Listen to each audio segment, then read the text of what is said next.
I picked up two PCs for just $20 on Facebook Marketplace, and honestly, even I couldn't believe they were that cheap. At first I thought I had just scored an insane deal, but the moment I powered them on, everything happened in a way that completely changed my expectations.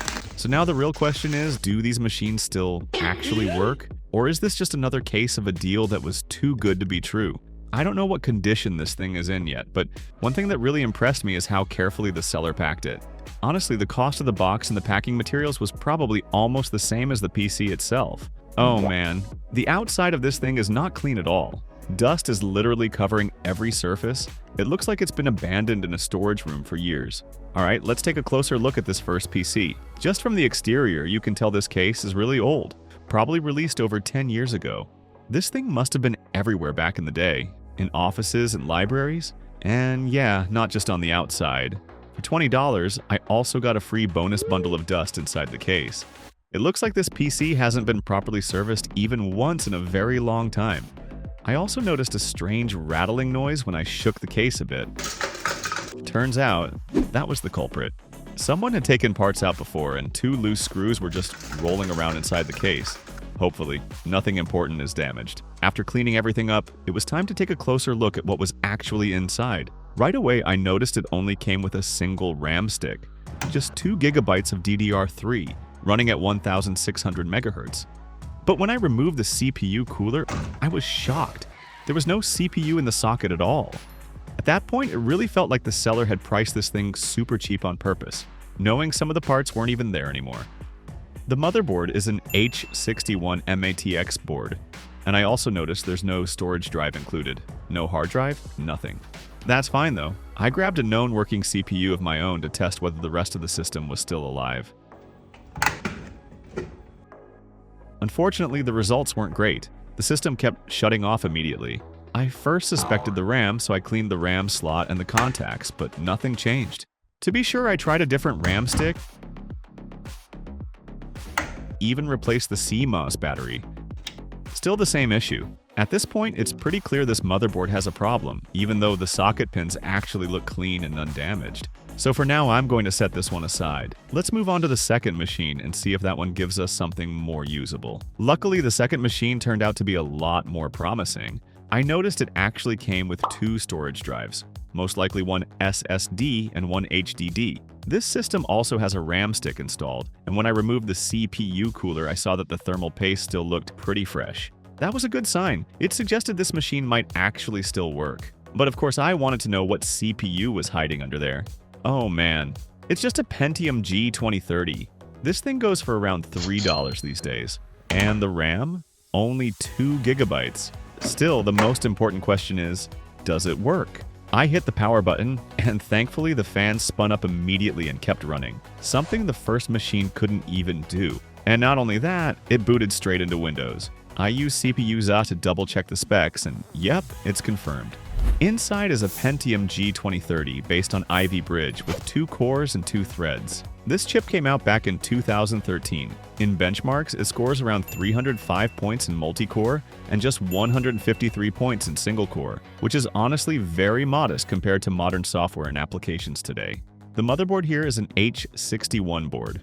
After that, I used Crystal Disk Info to check the drive health. The SSD is only 120 gigabytes with 2,816 hours of usage, which is about 117 days of continuous operation.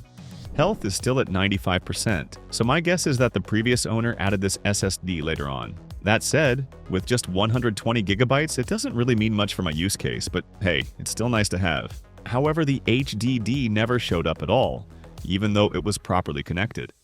So at this point, I'm guessing that hard drive is probably dead. While the HDD was still a mystery, something else happened. The PC suddenly shut down. When I tried turning it back on, it just kept shutting off again. That's when I started suspecting the old power supply, so I swapped in one of my own known working PSU and the system ran completely fine. That pretty much confirmed the issue. The original PSU was the problem. To keep the other components safe, I didn't want to risk it any further. Instead, I took the power supply from the other case, the one with the dead motherboard, and installed it into this system. At the same time, I added the extra RAM stick from the first machine to this one. And just like that, we ended up with a much more complete system. Thankfully, after all that, the PC ran perfectly with no other issues at all. I was really curious to see how this system would perform in games, so I swapped in my own drive to test it properly. The first game, and one that pretty much everyone knows, is Half-Life. And honestly, this PC handled it with no problem at all. Even though the game's FPS is capped, you can clearly see that CPU usage is still very low, which means this game isn't even close to pushing the system. So yeah, Half-Life is way too easy for this setup. Looks like we'll need something more challenging to really test its limits. At first, the system had a few issues with drivers, probably because the hardware is just really old. After reinstalling everything, I was finally able to get into the game.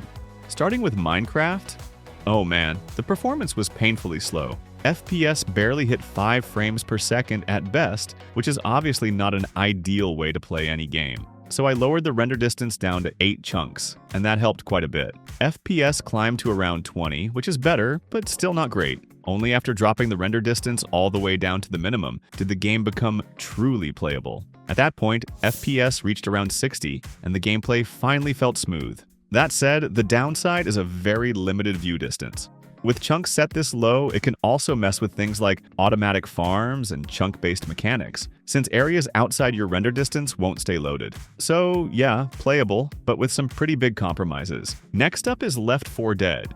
Running at low settings in Full HD, the game still performs pretty well. FPS sits at around 30, which isn't impressive by today's standards, but the surprising part is just how stable the performance is on this Pentium G2030. There are no major dips or stutters, and the experience stays consistent. If I drop the resolution down to 720p, FPS can almost double, making the game feel much smoother. But honestly, I'm not here to play games this simple. Luckily, I've already prepared some upgrades that can help this system completely transform and step into a whole new level of gaming performance.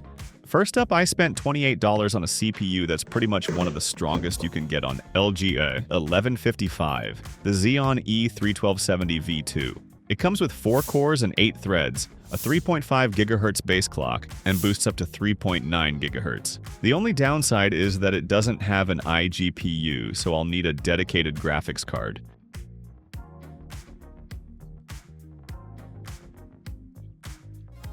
Before getting to the GPU, there's one upgrade I couldn't skip: RAM. The system only had 4 GB, which is very limiting, so I added 2 more sticks I already had, bringing the total to 16 GB, which should make the system feel much smoother overall. Now for the GPU.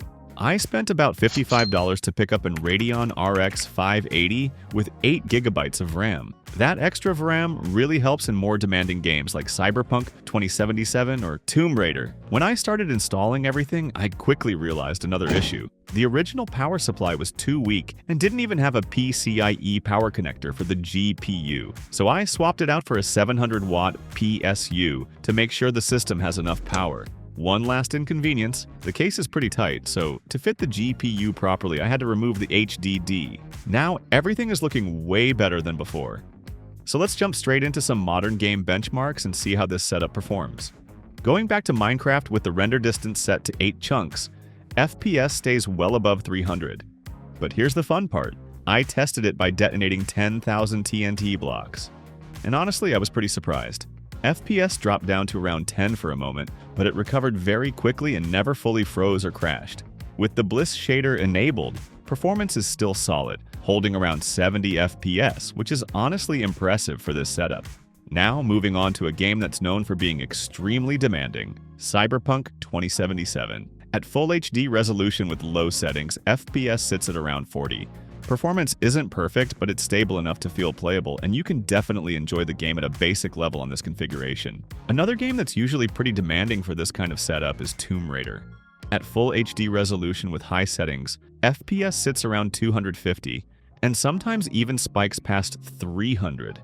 With performance like that, you can absolutely bump the resolution up to 1440p and enjoy much better visuals without any real issues. So in the end, I spent $20 to get 2 PC, and honestly, the journey wasn't easy at all. Most of these systems were far from perfect on their own, and they only really became usable once I combined parts from all of them. The performance isn't mind-blowing, but for $20, there's really nothing to regret. Sometimes the fun isn't just about raw performance. It's about seeing how far you can push things with almost no budget at all.